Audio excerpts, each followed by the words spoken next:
Okay, well, then good morning, everyone, and welcome to the New Possibilities Hour.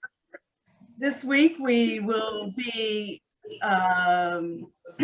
pleased and honored to welcome Tim Pratt, who I will admit, I'm looking at the admit sign, who I will introduce shortly. But first, today is March 18th. 2021, and this is part of the Will Work for Food program. It was founded by Natalie Armstrong Moten and Jeff Kachavin, my co-moderator, and another brainchild of this New Possibilities Hour. And all we do is ask that everybody who attends donate money to either the food bank or the charity of their speaker, or to their favorite charity. So, and if you let us know, any one of us, how much you have donated, then we add it to this running total. And I know there have been so many more donations, I'm sure, than even that Natalie knows about and has been keeping track of. But Jeff, where are we today? Jean, thank you so much.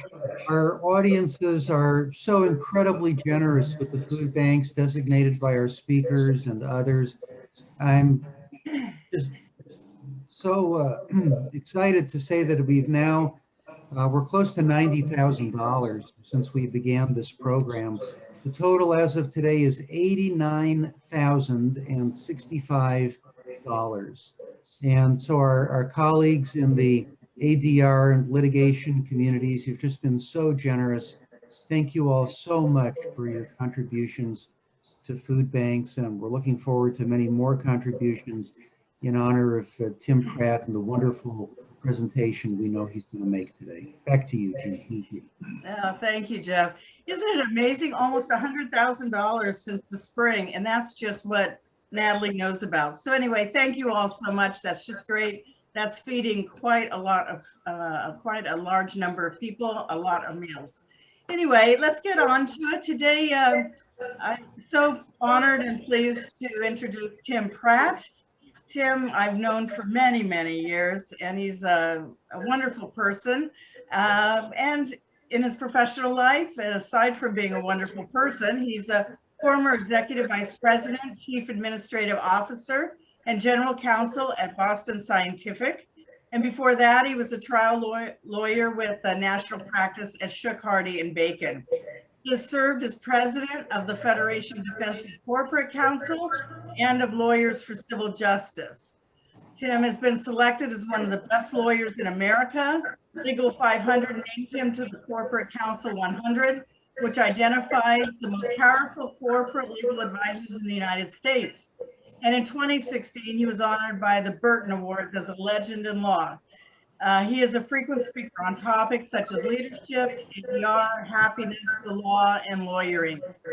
So Tim will rely on his vast experience as a trial lawyer, mass tort litigation expert, and client to discuss today with us how a CEO, CFO, and general counsel view issues such as mediating over litigating, the timing of mediation, who should attend on behalf of the company, what strategies maximize the chances of success, and of all the mediators out there, how to find the one who matches best the needs and interests of a corporate client.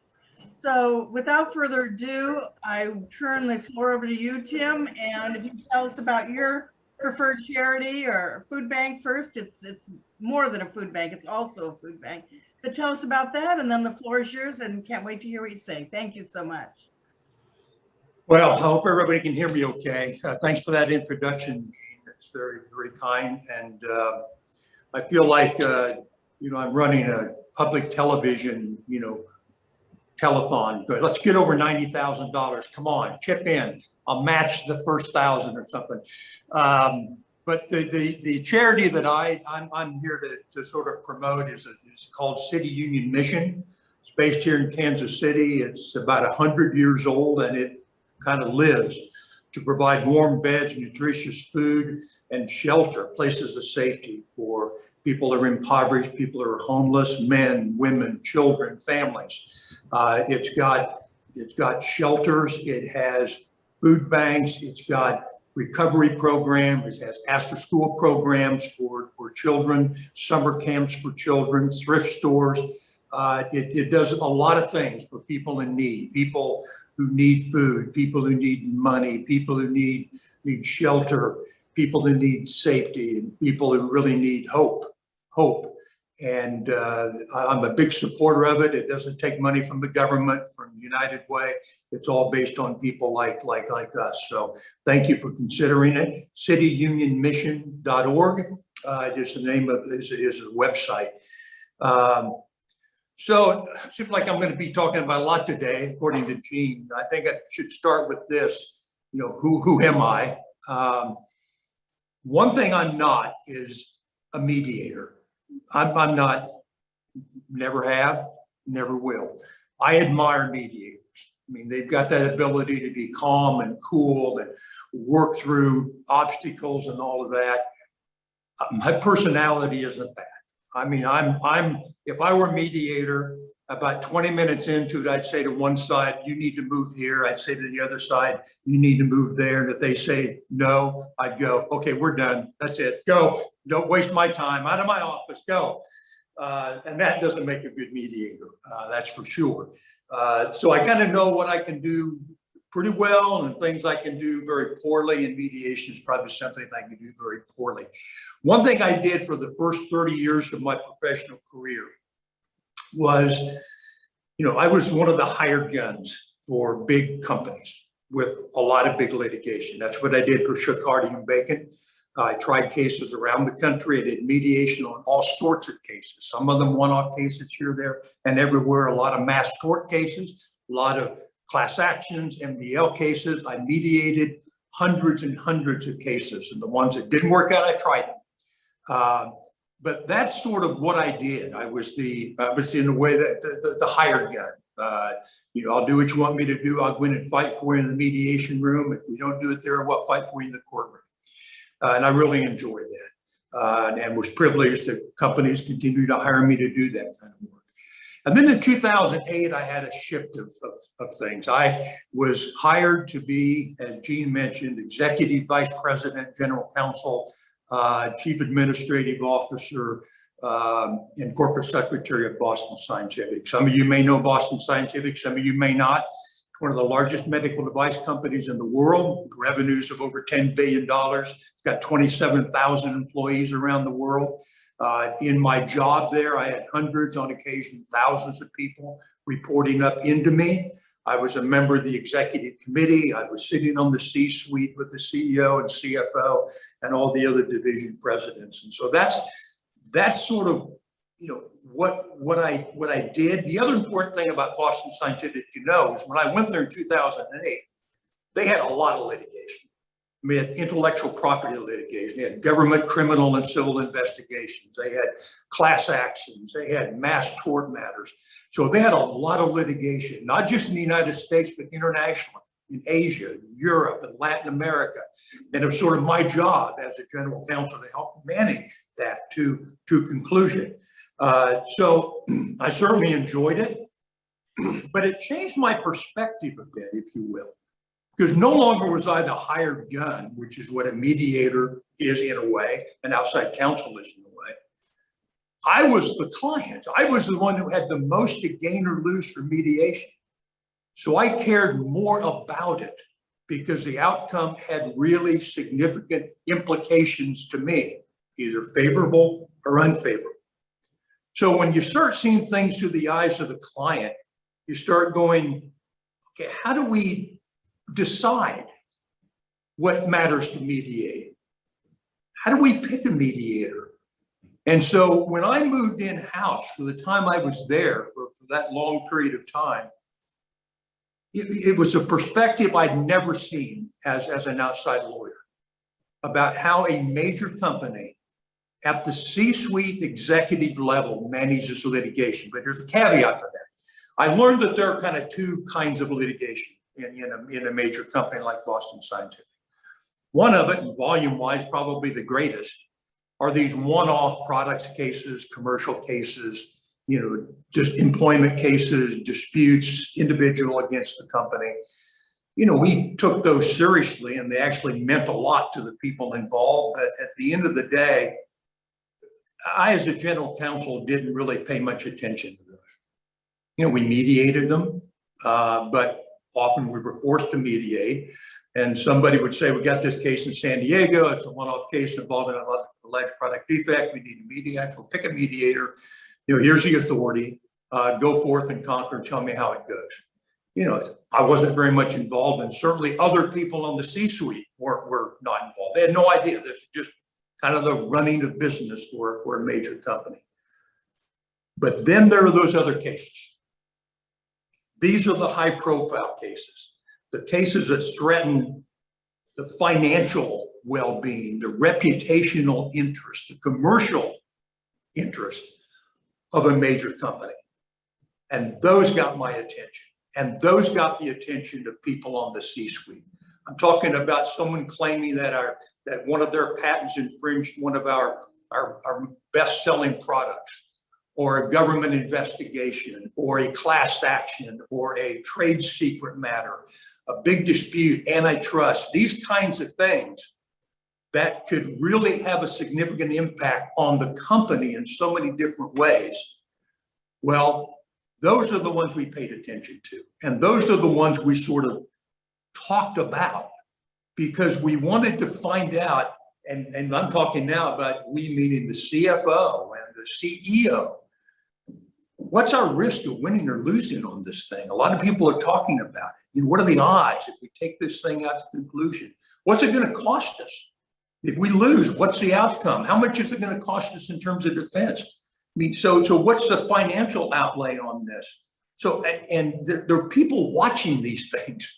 There are people, there are shareholders, investors, analysts, the media paying attention to these kinds of things because they can have an impact on the company. So if they're watching it, certainly executives are watching it. And so you would sit down and you'd want to talk about those things like, what's the risk? What's the financial outlay? What's it going to cost?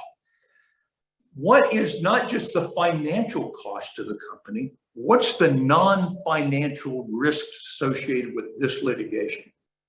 Can you get enjoined? Can you be forced to stop doing what you're doing? Can one of your products be ordered off the market? Which happens, by the way, in patent litigation in Europe. One bad ruling and you're off the market in places like Germany. What's the disruption to the company and its business and its people? The people who have to give testimony, people who have to dig out documents, people who have to go to trial, people whose job description doesn't say, work with lawyers 8 hours a day. So what's the disruption to them? What are the implications of settling the case? Is it over? Is there going to be a tail of litigation after it? These are the things, and then we start talking about what the alternatives are. You're sitting in a room, you got the executives around the table, the division president, the other people in the C-suite. The kinds of things that we talked about on these major matters are this: whether to mediate, when to mediate, who the mediator ought to be, who should attend on behalf of the company, and what's our mediation strategy. Those are the kinds of things that are discussed by people like the executives in the company. So let me take those sort of, if you will, kind of one at a time. Whether to mediate. We all know the risks of like litigating the case through the torturous history of filing, through discovery, through document production and experts and trial and post-trial. And we know all of that. It's significant in terms of cost. To the extent that this litigation creates dark clouds in the sky over the company, those clouds persist for a year, 2 years, 4 years, 5 years. The cost is significant. Some of this litigation, you may pay millions of dollars just to get to trial, for the privilege of paying a couple of $1 million to get through trial. And if you lose financially, then you add that to the mix before you even start the appellate process. It's a long process. The proceedings are very open. People pay attention to it. They can go to the courtroom. They can watch the trial. It's hard to keep things confidential. A lot of disruption for people in the company. Right. So that's what we say. That's the scenario if we fight this thing out to the end. So the CEO or CFO might say, what's the alternative to it? Okay, well, we can mediate. Okay, so what's involved in that? Well, less publicity, obviously, because you're doing it in a closed setting and people aren't sitting up in the back benches commenting on what everybody has to say. So there's less scrutiny. Analysts aren't looking over your shoulders. Journalists aren't looking over your shoulders. It's cheaper because it's faster. Less discovery, often. Time from beginning to end is shorter if it's successful. May not be successful. There's less risk of runaway outcomes. If you think the amount at risk is $4 million and you get a jury coming back at $50 million, yeah, I've had that happen, by the way. You don't get that in mediation. I mean, you don't have someone sitting there saying, I'm ordering you to pay this. It's an opportunity to kind of talk about, ups and downs and risk and merits and kind of what we ought to do. So less risk of runaway outcomes. You certainly have more control over the proceedings. You certainly have more control of the confidentiality of the proceedings. If you have something filed even confidentially in a district court clerk's office, well, it's a court order away from being public. Less so when it comes to mediation. That is a confidential process. So I say to them, it may be a good idea to just sort of give it a try. See what it's like. There's no harm, it costs you a little bit of money. And they go, okay, that's a good idea. So the question is, when in this process do you do it? Okay, you got the beginning, you got the end, you got this litigation that could go on forever. When do you do it? Do you do it really, really early, when you may signal a sign of weakness and before you have a lot of information? Maybe, maybe not. You wait to the end, to the eve of trial, after all of the money and all of the emotions and passions and expectations are locked in, and people go, oh, why don't we just leave it at the jury? We're at the 1 yard line. Let's see if we can score a touchdown. Why do we ever care about it? There is a sweet spot in here in terms of when to mediate, in my view, and this is what I look for. You certainly owe it to yourself as a client to get information. Okay, that's important to the mediation process. It's important for the mediator. I mean, because if you don't, information is both ammunition and a shield. If it's a he said, she said kind of thing with no substantiation or documentation, that's like fighting a war with Nerf guns. What do you do? So you need something. If you're going to claim it's fraudulent, if you're going to claim that this person's not entitled to any money, or this person is embellishing injuries, you need some information. So I think you have to gather that information. You owe it to yourself, to your stakeholders, to the mediator, to at least get some information. But how long do you wait? I always kind of like the idea of doing some discovery by some document discovery, some depositions, fact depositions, and some maybe even expert disclosures. If you have a question about whether the other side can even get an expert to support their cause, to at least glimpse at what they have. Maybe not take their deposition, but that's sort of in the area of like expert disclosures is where I find you're going to have a lot of expense going forth. You have a lot of information, and kind of in that general area is a pretty good place to say, now's not a really bad time to go out to see if we have an opportunity to mediate. So we decide when to do it. Then we say, who do we hire? Who do we get? Who's the mediator? Well, as I said, if it's a small one-off matter, in my example of San Diego, you just want someone local, someone who's got a lot of experience with these kinds of matters, someone who may know the judge, certainly someone who knows the parties, the law firms. So I leave that to them. But on big matters, high profile matters, it's a different dynamic because you're going to want people, local is not so important. Often in those matters, you've got law firms all over the country working with you. And the judge may be less important to the process. So you want someone who's sort of experienced in these kinds of high profile matters. Sometimes you want to have sort of specialized expertise. If it's an IP case, it's kind of important for them to know kind of what a Markman hearing is and sort of the language around IP stuff. Same with government work and trade secrets, class actions. So you may look for someone who's got some specialized expertise.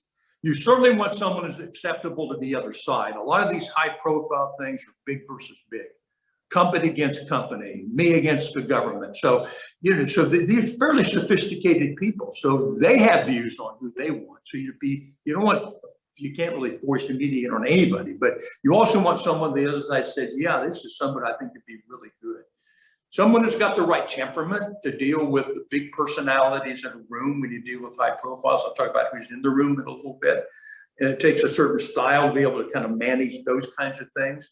And certainly someone, because these are tough and complicated matters, someone who's strong, who's innovative, who's a hard worker, who's willing to roll up the sleeves, and she can really get things done as a mediator. So, where do I find out about these people? Well, our own experience. We do enough mediation. We kind of know who worked and didn't work in these kinds of settings. We also ask law firms. We ask fellow general counsel. I did it all the time.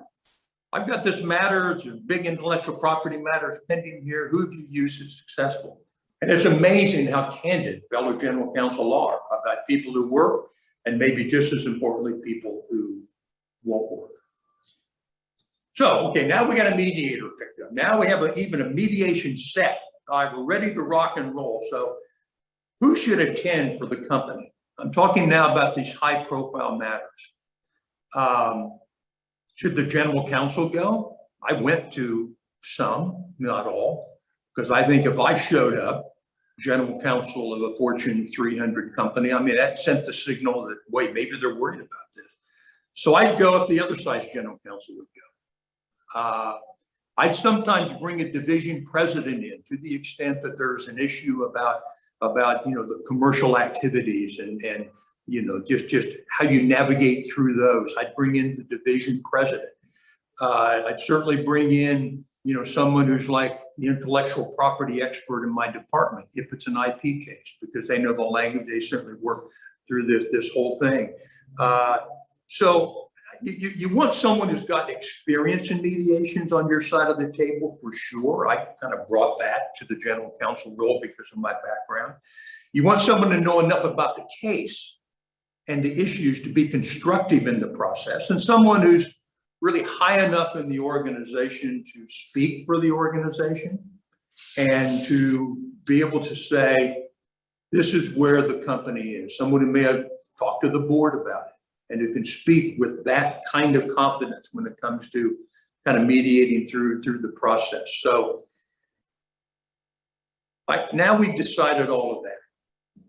The final thing we talked about on the eve of mediation as a C-suite group of people is, what's our mediation strategy? It was amazing to me because I was with a company that acquired lots of other companies. And most of these major companies, major publicly held companies in particular, they acquire companies all the time. And it was interesting to me being a part of that process and being a part of the whole mediating high profile cases, how similar they are when you're sitting down with executives. And they'd sit there and go, so what is this worth to us? I'm talking now about the matter in litigation, not the company. What is this worth to us? Why do we really want to settle it? And what's the risk if we do? What's the risk if we don't? I talked about that, the ups and downs of whether we had to mediate or not. Or did we just fight this thing out? And what do we think it's worth? This asset, if you will, this maybe it's not an asset, it's a liability. What do we think it's worth? What's the dollar value we put on that? What would we be willing to pay to make it go away? Where do we start? But you can buy a business all the time. What's our opening play? And what's our walkaway point? Those are the kinds of discussions you have when you go into a mediation with executives, because that's the way their business mind works. So that's what goes on in the C-suite. So we decided to mediate. We picked the best mediator on the planet to do it. We got the right people there. We got a strategy. We have it all figured out. So what could go wrong, with mediation? We've planned this thing out so well. A lot of things can go wrong at this point because we're not even in the mediation room yet. Okay? I don't care how much planning it is. When you get there, it all changes. The dynamics are unexpected. The other side surprises you. There's a lot of things that can go wrong in the course of mediation. One, some cases just aren't going to be settled. Okay? And I've had some of those. And you've got good people on both sides. You've got the best mediator on the planet. The merits are clear, but you're not getting that sucker settled because the views are so different on either side. There's no way you're going to be able to reach a middle ground in mediation. That's what courtrooms are built for. You leave it to the jury, you leave it to the judge, and you just wash your hands up and go, we gave it a try, but there's nothing we can do. There's nobody's fault. They fail for that reason, if that's a failure, if you will. They also fail because the attorneys don't do what they need to do. And maybe I didn't do it perfectly well, and I likely didn't when I was the outside hired guy. I mean, you go into it, you get attorneys who are aggressive. They think it's a courtroom. They want to argue. They want to fight. They have the wrong temperament to be effective as mediation advocates. Because there's a skill set involved in this. And some of the best trial lawyers on the planet don't have those skill sets. So sometimes mediations blow up because the attorneys who are hired to represent the parties are out of control and the clients can't control them or don't want to or can't, and it blows up. It also gets blown up because of clients, okay? And it gets blown up because clients are inflexible. They're driven by passion and emotion and anger. And if you can't get that out of the room, you're not going to have a good meeting. I had a case in Indiana, a tragic case involving a 14-month-old girl who died and was using one of our products. We had proof that the product worked perfectly well. She didn't die because of our product, had nothing to do with it. The family didn't believe it. And we had a mediation, and the family walked in to the mediation, like 12 of them, with shirts that said, "Remember Samantha." Well, tragic, I understand it. As a father and grandfather, I understand it's a horrible case.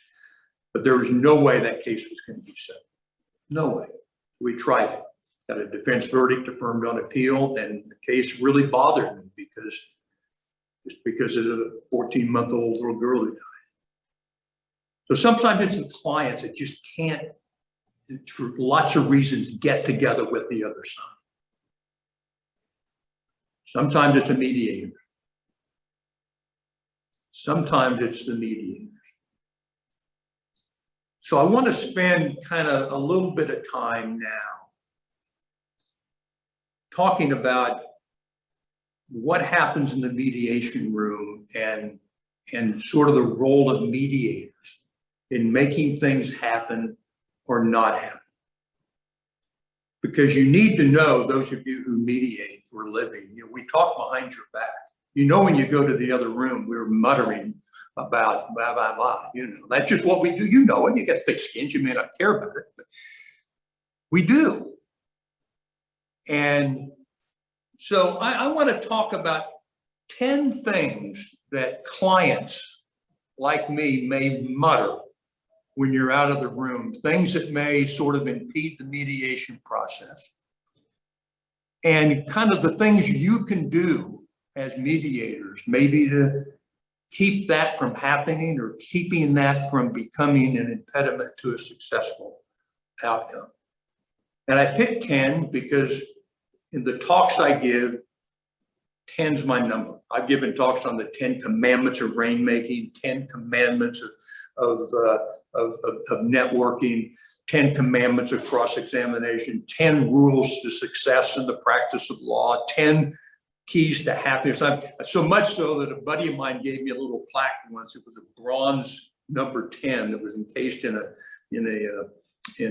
frame. So you have to indulge me my predilection for 10s on this, but I'll move through pretty quickly. Those of you who are looking at your clock, I think I'll get this thing done in good order and have some questions maybe if you have them. So one thing that clients may say when a mediator leaves the room is that he doesn't even know what this case is about. I was in a mediation once, intellectual property case, and the mediator looked and said, wait a minute, were there 1 or 2 Markman hearings? But we submitted a 100-page brief on all of this stuff. We had attachments. We attached Markman hearing outcomes. It was critical to our case. So you hear that, you go, you're either lazy or you're forgetful. But in either case, how are you going to have credibility with me if you're stumbling over some of the most important things, I think, the facts that are key to this case? So what do? I mean, obviously you prepare. Okay, yeah, this is like, pay me great advice for prepare for the mediation. But prepare means you read everything people give you. It means you analyze it. It means you have questions. It means you write out those questions. It means at the end of all of that stuff that you read, it's not just a bunch of junk out there in your head. You've distilled the facts that are important and you have mastered those facts, and you're going to impress the parties with all that you know about the case. Not just the facts, but what's the strong point for the plaintiff, the strong point for the defendant, the weak point, back and forth. This is critical to gain the confidence and credibility with the parties, particularly in high profile matters, because these things are complicated. This isn't like I ran a red light. These are matters that involve discovery that's gone on for months, if not years. There's a lot of facts to distill, and to get the right ones, it's our job to sort of be able to tell you that as a party, but it's also your job to ask questions, to fill in the gaps. So prepare, master the case. The second case, question or statement that clients might mutter when you leave the room is, why does he keep asking us about that? And what I'm saying is, you need to understand as a mediator what is important to the case of these thousands of facts, of these bright lights shining on you. What are the things that are important to you? And you've got to be really careful with that, because if you distill it down and think this is an important issue and the other side doesn't think so, they're going to think you don't understand the case. If it's an important issue for the plaintiff and not for you, and you keep talking about its importance, the defendant's going to say you're biased. You're taking the plaintiff's side on this, because that's not the issue that ought to drive mediation. So how do you find out about this? Well, you do it by just talking to the parties and listening to them, listening to what they have to say, asking questions. Here's a question I think you may not start off with it. Here's a great question to ask. What would be a good outcome for you today? Okay, that don't let them get by with dismissal with an apology. I mean, let's be realistic on this, but That kind of thing often isn't drilled out in the posturing papers filed by the outside lawyers. And you might start seeing hints of what's really important about it, because you might hear that money is not the most important thing to the defendant. May not be very important at all. I mean, one thing big companies have is a lot of money. You know, 10 billion, 20 billion, 50 billion, $100 billion. So, you know, I mean, it's not, doesn't grow on trees, but it's not like a one-on-one individual thing. So it may not be the money at all. It may be that the company really wants freedom to operate. They want commercial freedom. They want a non-disparagement clause because of the other side's out telling all kinds of bad stories about it. They may want a covenant not to sue in the future. They just want peace. And they may even want, at the impasse point of a mediation, they just may simply want an agreement to arbitrate. They just want this done so badly, they're willing to throw it in the hands of an arbitrator to get it done. So you're gonna be able to get that information by asking them questions and talking to them, and not talking yourself. I've sat with mediators talk and talk and talk and talk. And one thing, a truism in life is that you can't talk and learn at the same time. So the great mediators ask the right questions and listen to the answers. The other thing people mutter is, I'm not sure we can trust this person. Whoa.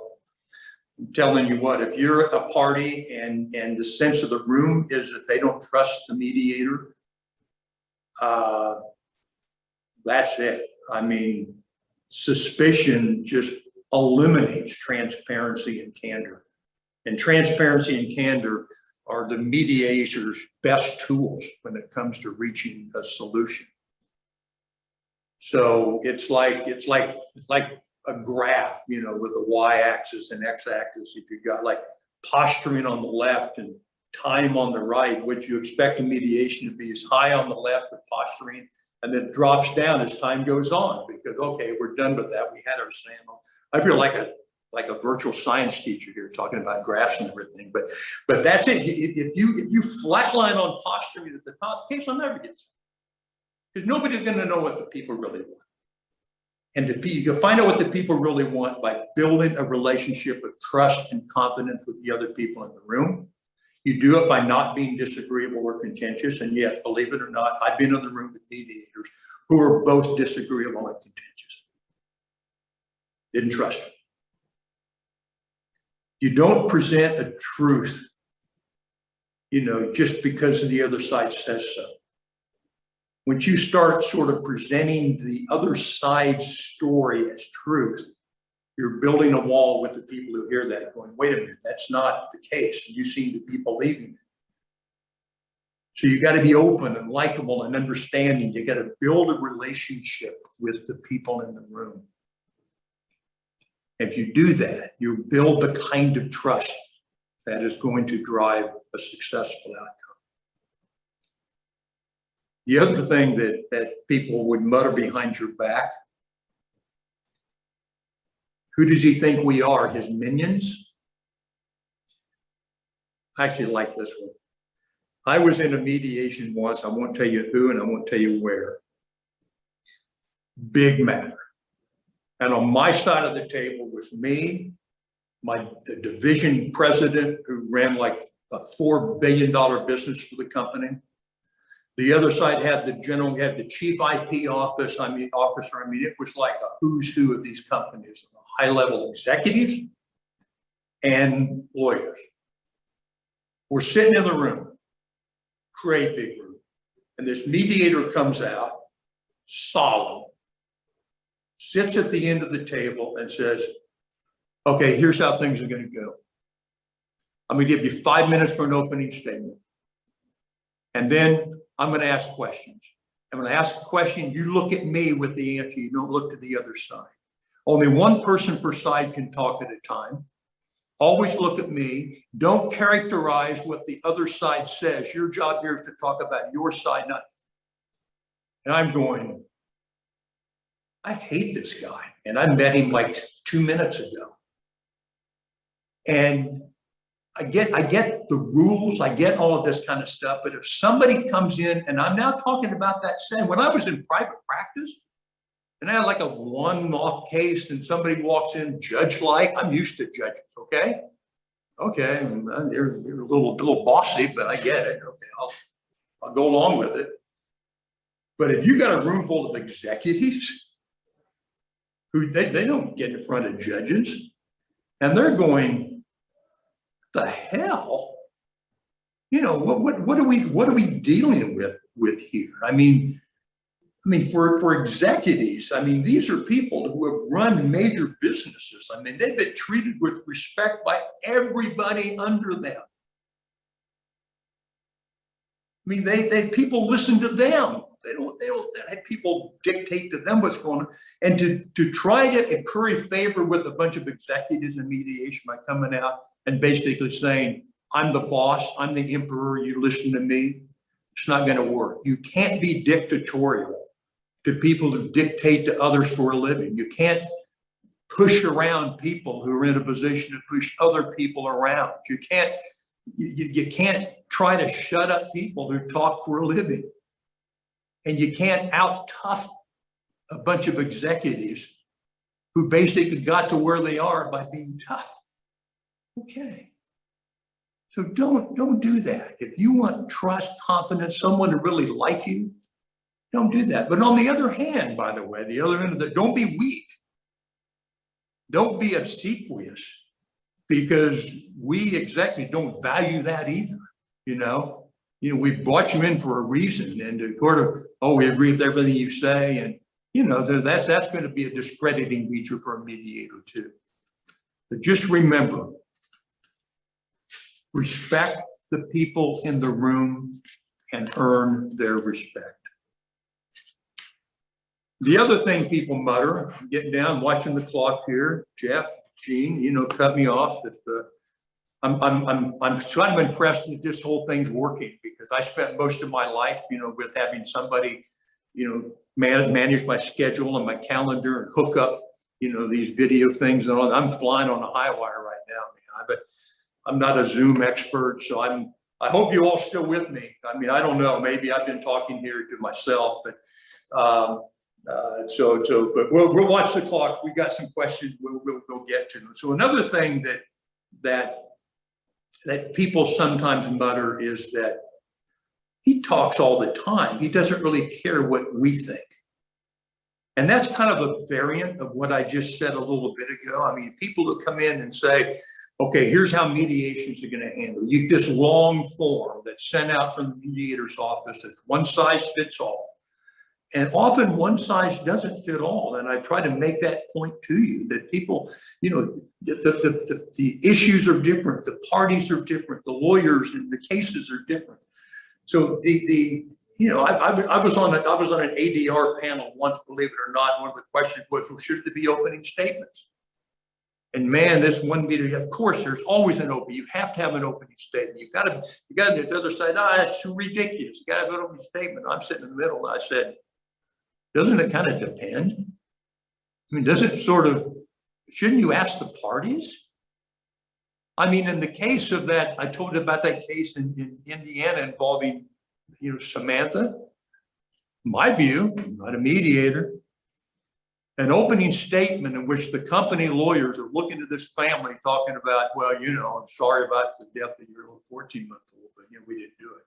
I'm not sure that's a great way to start a mediation, but that's just me. It's your world, not mine. My point is, ask people questions.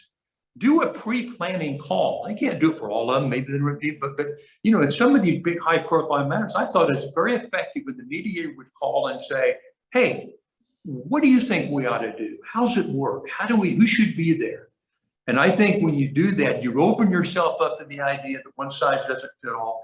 I think you're going to find that there are a lot of people who have maybe better ideas than you do about how this mediation can proceed and how to increase the chances of a good outcome. Couple more to go. The other one is, Sometimes they may say, why does he let those idiots in the other room drive the narrative? That's all part of anger and passion. And I think one of the most critical things that mediators can do, and the Goodmans do it better than anybody, is take the extraneous out of the room. There is emotion, there's passion, principles at stake. There's I've been involved in matters where a company claimed that, a company stole, in a merger agreement, stole another company from them and deprived them of the opportunity of what that company had to offer. I mean, it's an emotional thing in a commercial sense. And so, but you've got to somehow get the irrelevant and the passion and the emotion out of the room. And sometimes it's hard to do. Sometimes it can't be done. Remember Samantha. But let them vent. Listen to them. Don't tell them they can't talk. And then once they get out of it, hopefully things get down to the real merits of the matter. Another thing that I see way, way, way too much is when someone says that mediator's like a carrier pigeon, just carrying messages back and forth. Drove me crazy. I mean, it's like, okay, the mediator might say, okay, I think if you go to X, they'll come to X. All right, we'll go to X. Mediator comes by and says, no, I couldn't get them to X. I got to Y. What say you? Okay, I say you're a bad mediator. That's what I say. I mean, I say that because all you're doing is basically, no solution. No, I'm not faulting the person for being wrong on the guess because those things happen. But the idea of just coming in and going, okay, there's so-and-so, what's your move?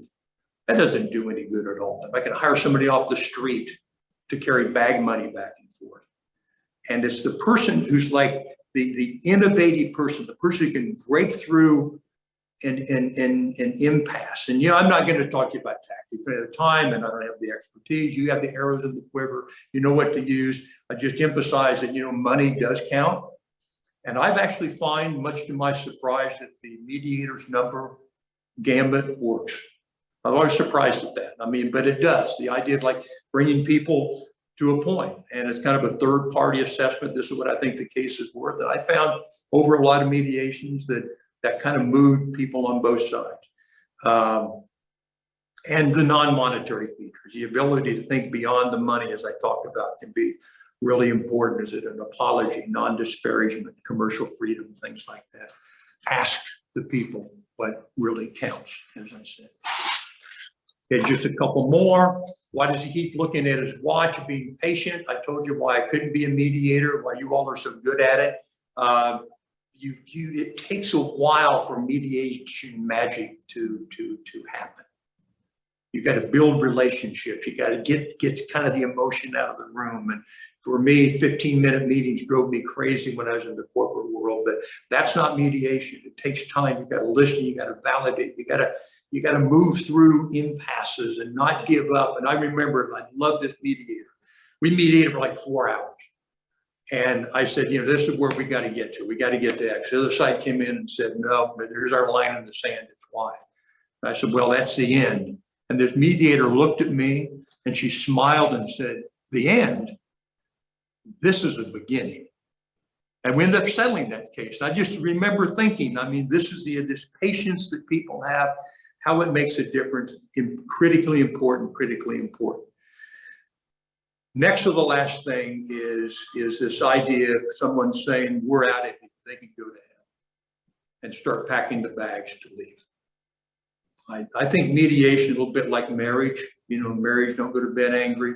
I think mediations don't end a mediation in anger. And the reason I say that is some of the most amazing, successful mediation outcomes I've had didn't take place on the day of mediation. It was a mediator who called a week, 2 weeks, a month later, who said, I was talking to the other side. I mean, it gives you that time and opportunity to go and talk to the principals. The mediator kind of said, this is the number. Maybe we have to look at this thing differently. And you don't want to be the person to go, okay, can we restart things? Because you're left. Go, I'm not coming back. But a good mediator stays in touch, will call back, call to the outside counsel, occasionally call to me, which I thought was kind of an interesting thing to do. Call the client and say, I think there's a chance here. And so you know, it's never over. It's never over. It's never over. Final thing I'd say, and then because I'm eating up some time here, is you know, sometimes people say, wow, this mediator is really, really good. How come all of them can't be that good? And it is amazing to me, the differences I've seen over my 40 years in the practice of law and as a client. The ones that are really good and the ones really are less than great. And I think doing what you're doing here, I think you know, putting this out for discussion, sharing, it's a competitive business, I get it. But the idea of sort of setting that competitiveness aside and saying, let's talk about best practices. Let's talk about how we can rise the entire tide of our industry by sharing best practices and teaching others on how to do it. And, you know, I'm not sure I've taught you anything on this, but, you know, that's the best I can do. And I talk to you from a client's perspective, the kinds of things that we as clients can do better, things that outside counsel can do better, things that mediators can do better. So I hope through all of this, there's a point or two that sort of resonated with you and you'll remember it at least until dinner tonight. So any questions of anybody? Jeff, Jean, are you moderating that? We will, and thank you so much, Tim. Fascinating. And one of the comments in the chat is, this is one of the best presentations I've ever heard. So I thought I would share that with you, and thank you for that. Wow, I have a new best friend. Thank you. Who had Yes, Jeff's going to handle the questions here. So Jeff, I'll turn it over to you. Thank you, Jean, and thank you, Tim, for a wonderful presentation. We have one question in the chat. Your views, the pros and cons of the opening joint session with everybody in the room. What are your views? I know it depends. What does it depend on? Yeah, so I actually have a, you know, having you know, done, you know, little and big, if you will, I do think it is critically important to have that opening session. I think to have everybody in the room, if only to say hello to each other, to smile at each other, to shake hands. I think if you don't have that, if you have a wall and it's non-penetrated by the mediator, I think it's always like, who are these people on the other side? So I think having an opening session is critically important in terms of establishing familiarity and, you know, letting the guard down and realizing the real people on the other side. And sometimes you know them. I mean, I've sat across from general counsel, you know, you tell me I can't see them at the start of the day, well, I probably wouldn't talk to them anyway. But it's a nice opportunity to sort of have a couple of us, a couple of GCs kind of make jokes, loosen this, you know, just kind of set the tone for the day because we're there. My experience is if you're forced to mediation, those don't often work out. Often, that's pretty, I hate to quantify it. Those are the harder ones to settle. If someone said the court ordered mediation, you got to go, okay. But if you do it voluntarily and you've gone through all the stuff I talked about, there's an interest and a willingness there that can be capitalized on. And I think bringing everybody in the room and talking, I think it's important. I think the question of what you do in that session, do you have opening statements? Do you not have opening statements? I know there are people who love opening statements and insist on them. I'm one who is a little less enthralled with opening statements, particularly in cases when both sides know everything there is to know about the other side's view. And those are the matters I attended, mediation, where I wouldn't tell the other side anything they don't know. But for them to hear from me in that session to go, I'm here in good faith. I brought my division president in good faith. We're here to talk about, I think that's an important message to send. But to start off with, you know, this case was filed in, you know, 2017, and that I just think it's often not worth it. Tim, how do you plan for those joint sessions to make them the most productive? You talked about having phone calls with mediators before the mediation. Do you expect those, I assume, and do you initiate them when the mediator does not? Yeah, I generally don't initiate them, and I don't talk to the other side before the mediation. I don't do that, and I don't insist that the mediator call. I think it's kind of the mediator's prerogative, if you will. If she wants to, to do it, she can. Because the other way I've seen it done is you go to the mediation and you're in separate rooms, and then the person comes in and talks to you about how the day shapes up, and then you get together for a joint session. You have an opportunity to share with the mediator either before the mediation or the days before or the morning of the mediation, kind of what's going to go on. So I don't precipitate it, if you will, but I think the idea of it just sitting down and getting some idea of what works with those personalities in this case, in this setting. It may have been a failed mediation before, this may be the third. I mean, so they're so different. And I think it's an opportunity for the mediator, for the benefit of the mediator, to know what the parties think would work best. And Tim, how has that changed in the online environment?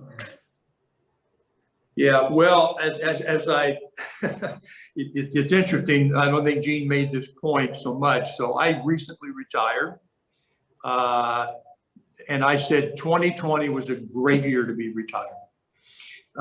So the whole idea of like Zoom and virtual and all of this kind of stuff, I'm an old school person, man. I mean, I can't. You put me in a virtual media, it's going to drive me crazy. But I know that's kind of the new normal. I hope it's not the permanent normal, if you will. I mean, I just think it's a harder thing to do. I think sitting, I mean, I don't need to, it's harder. You guys know better than I whether it's harder or not. But, what I would do in a mediation is in the middle of the mediation, I may go over to the general counsel on the other side and say, let's walk around the block. Let's you and me just kind of, where are we? And I think and I do that with the mediator. And I think it's harder to do that in a virtual setting. And so clearly it's more challenging at the end of the day. But almost everything I told you about my views on what makes for a successful mediation, you can do it virtually. It's how you as a mediator, how the client operates in that setting, and whether you're sitting there on a Zoom screen or you're sitting in a great big conference room, it doesn't really make any difference, because those are the critical things, in my view, the more critical things that will maximize chances of success. And Tim, we have, I guess, time for about one more question. We have some very fine mediators on the line from backgrounds other than law. And have you had experience dealing with mediators who are not lawyers, and how is it different and how is it the same? Yeah, I think it's the same, because the tools that the mediator uses to try to bring people together is the same. I don't care whether you're a lawyer or non-lawyer. I don't think many of us had, none of us majored in mediation in law school. So, lawyers don't have a special monopolistic view on kind of how it really works. So I think a lot of the tools and techniques and tactics and strategies and all of that, they're exactly the same. I do think there's an advantage in the setting, particularly in some of the complicated matters, that someone who's not a lawyer can come in and sort of bring a negotiating perspective. And I know some of those people, by the way, who are just really sophisticated negotiation experts, that you could negotiate a marriage dispute. You could negotiate, a matter in litigation. You could negotiate the purchase of a business. And I think there's a skill set out there that some non-lawyers have, that they can bring those skills to bear in kind of working through the differences. At the end of the day, you don't need to know everything about the Foreign Corrupt Practices Act or the Markman hearing process or these kinds of things, and be able to bring people together in a government case or an IP case. You don't need that. You just need to somehow read the room and work through the personalities and think about what's going to work, and And, you know, as I said, you know, the JD degree doesn't give you necessarily a special province in all of that. Tim, this is fantastic. You're a wealth of knowledge, and your willingness to be candid and share is just fantastic. So thank you so much. I know everybody on the line appreciates your comments very much. The people who will be watching the replay appreciate it very much. And I'm going to put in the chat again the cause which you support there in Kansas City, the City Union Mission. That's cityunionmission.org. And it was a wonderful presentation. Gene, back to you to wrap it up. Thank you so much, Tim. All right, thanks, Jeff. Thank you so much, Tim, and thank you everybody for coming. You know, the United States had a time change this week, and I know some of you are signing on now and you missed it because of that time change. We set our clocks ahead. So you can catch this on the video, all right?